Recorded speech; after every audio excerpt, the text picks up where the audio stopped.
श्री कृष्णा। आप सभी का बहुत बहुत स्वागत है आपके अपने YouTube चैनल वेद दर्शन पर। आज मैं आप सभी के समक्ष भादो मास महात्म्य में अध्याय 4 प्रस्तुत कर रही हूँ। इससे पूर्व के सभी अध्याय चैनल पर अपलोड किए गए हैं। उम्मीद है कि आप सभी ने उन अध्यायों को भी सुना होगा। अध्याय 4 में श्रीमद् भागवत का स्वरूप, प्रमाण, श्रोता वक्ता के लक्षण, श्रवण विधि और महात्म्य का वर्णन किया गया है। सौनक आदि ऋषियों ने कहा, हे सूत जी, आपने हम लोगों को बहुत अच्छी बात बताई। आपकी आयु बढ़े, आप चिरंजीवी हो और चिरकाल तक हमें इसी प्रकार उपदेश करते रहें। आज हम लोगों ने आपके मुख से श्रीमद् भागवत का अपूर्व महात्म्य सुना है। सूत जी, अब इस समय आप हमें यह बताइए कि श्रीमद् भागवत का स्वरूप क्या है, उसका प्रमाण, उसकी श्लोक संख्या कितनी है और किस विधि से उसका श्रवण करना चाहिए, तथा श्रीमद् भागवत के वक्ता और श्रोता के क्या लक्षण हैं। अभिप्राय यह है कि उसके वक्ता और श्रोता कैसे होने चाहिए। सूत जी कहते हैं, ऋषिगण, श्रीमद् भागवत और श्री भगवान का स्वरूप सदा ही एक है और वह सच्चिदानंदमय है। भगवान श्री कृष्ण में जिनकी लगन लगी है, उन भावुक भक्तों के हृदय में जो भगवान के माधुर्य भाव को अभिव्यक्त करने वाला, उनके दिव्य माधुर्य रस का आस्वादन करने वाला तथा सर्वोक्त वचन है, उसे श्रीमद् भागवत समझो, जो वाक्य, ज्ञान, विज्ञान, भक्ति एवं इनके अंगभूत साधन चतुष्टय को प्रकाशित करने वाला है तथा जो माया का मर्दन करने में समर्थ है, उसे भी तुम श्रीमद् भागवत समझो। श्रीमद् भागवत अनंत अक्षर स्वरूप है। इसका नियत प्रमाण भला कौन जान सकता है। पूर्व काल में भगवान विष्णु जी ने ब्रह्मा जी के प्रति 4 श्लोकों में इसका दिग्दर्शन मात्र कराया था।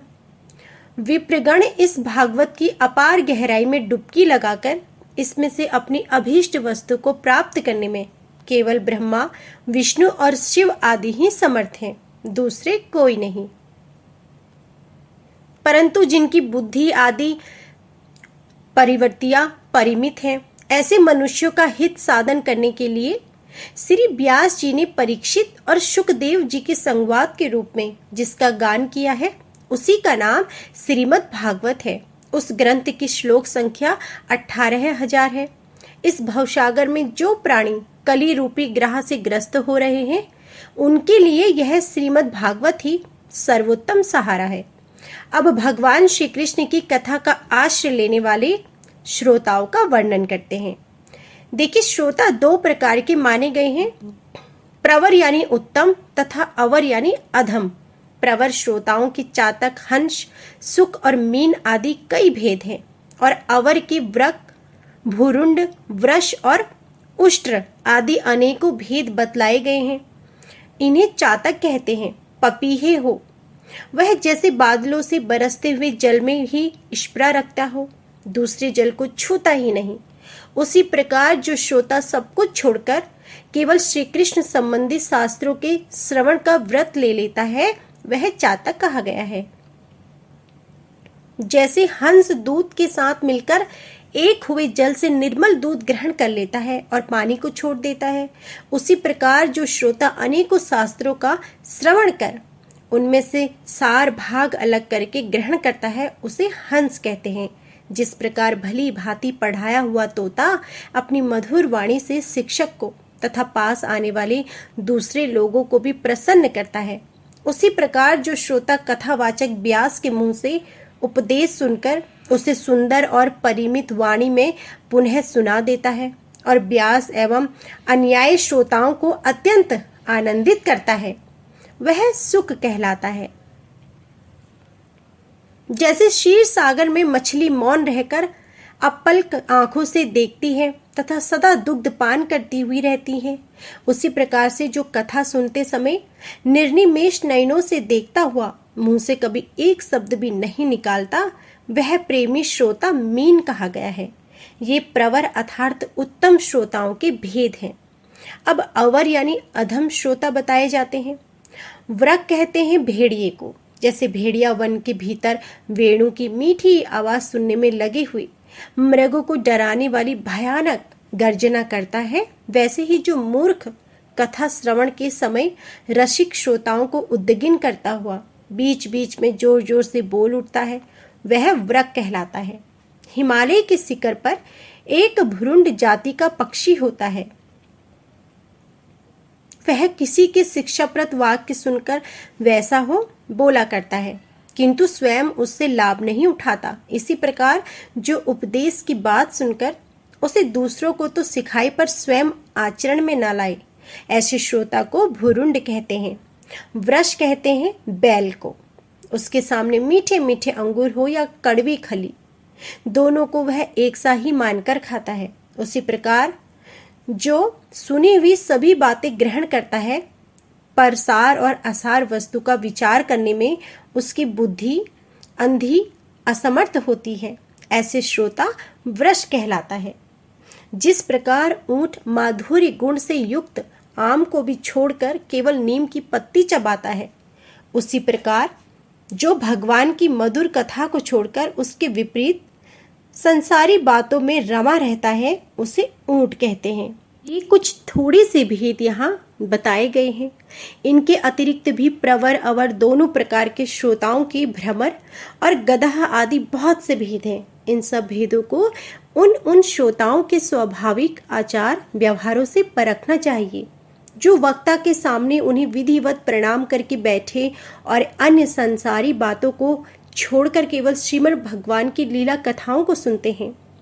इच्छा रखे उनमें और समझने में अत्यंत कुशल हो, नम्र हो, हाथ जोड़े रहते हैं, शिष्य भाव से उपदेश ग्रहण करते हैं और भीतर श्रद्धा तथा विश्वास रखें। इसके सिवा जो कुछ सुने उसका बराबर चिंतन करता रहे, जो बात समझ में ना आए पूछे और पवित्र भाव से रहे तथा श्री कृष्ण के भक्तों पर सदा ही प्रेम रखता हो, ऐसे ही श्रोता को वक्ता लोग उत्तम श्रोता कहते हैं।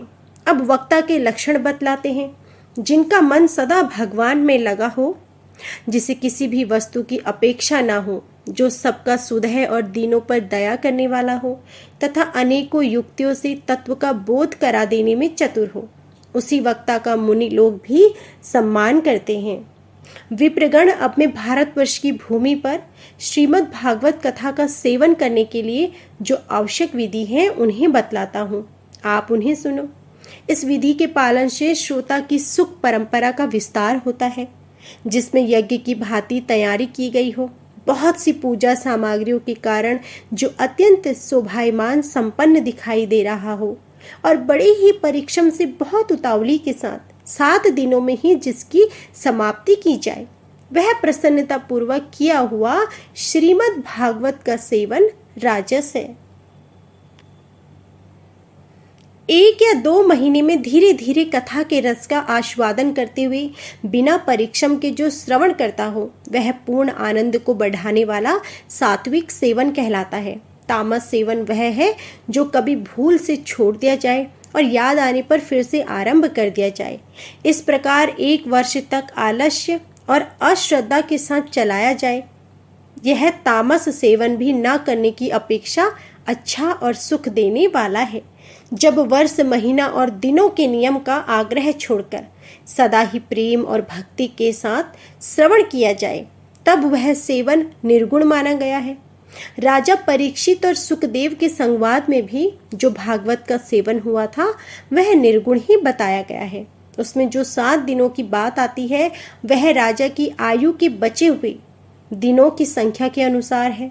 सप्ताह कथा का नियम करने के लिए नहीं, तो भारतवर्ष के अतिरिक्त अन्य स्थानों में भी त्रिगुण यानी सात्विक, राजस और तामस अथवा निर्गुण सेवन अपनी रुचि के अनुसार करना चाहिए।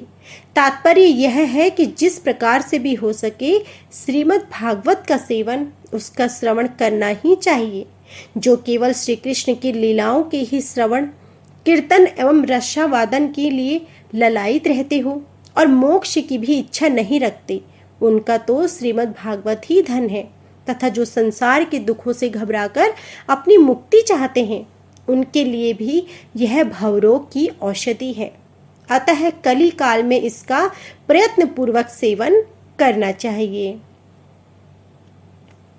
इनके अतिरिक्त जो लोग विषयों में ही रमण करने वाले हैं, सांसारिक सुखों की ही जिन्हें सदा चाह रहती है, उनके लिए भी अब इस कलयुग में सामर्थ्य, धन और विधि विधान का ज्ञान न होने के कारण कर्म मार्ग से मिलने वाली सिद्धि अत्यंत दुर्लभ हो गई है।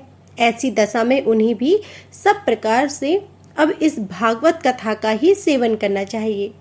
यह श्रीमद् भागवत की कथा धन, पुत्र, स्त्री आदि, घोड़े, वाहन, मकान और निष्कंटक राज्य भी दे सकती हैं।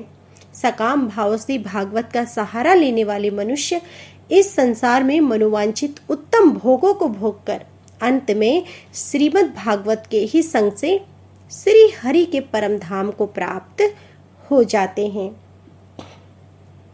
जिनके यहाँ श्रीमद् भागवत की कथा वार्ता हो रही है तथा जो लोग उस कथा के श्रवण में लगे रहते हो, उनकी सेवा और सहायता अपने शरीर और धन से करनी चाहिए। उन्हीं के अनुग्रह से सहायता करने वाले पुरुष को भी भागवत सेवन का पुण्य प्राप्त होता है।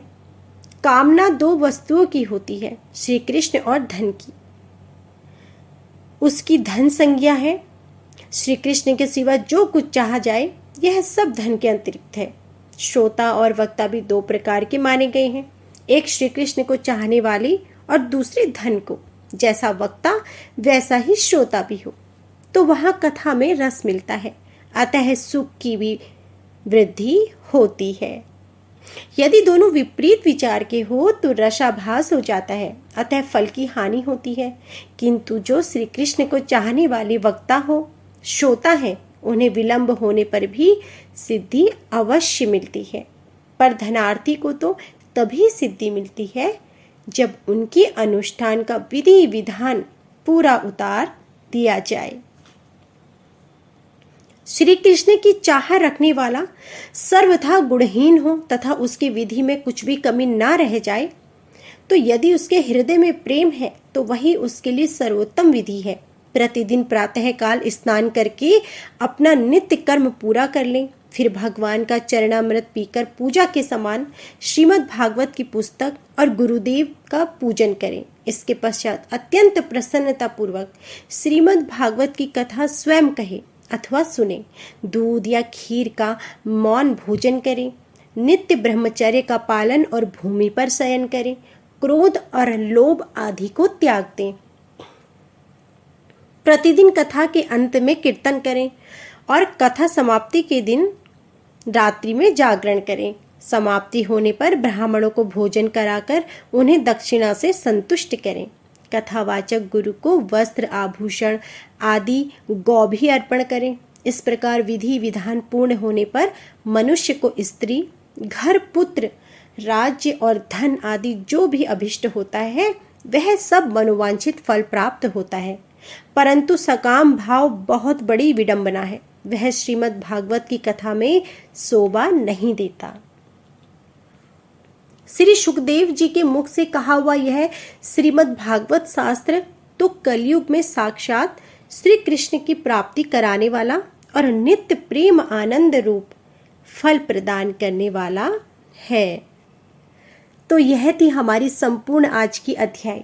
इससे आगे का अध्याय आप हमारी अगली वीडियो में जरूर सुनेगा। और यदि आपने इससे पहले के अध्याय नहीं सुने हैं तो प्लीज़ थोड़ा सा समय निकालकर श्रीमद् भागवत पुराण की कथाएं इस माह में जरूर सुनें।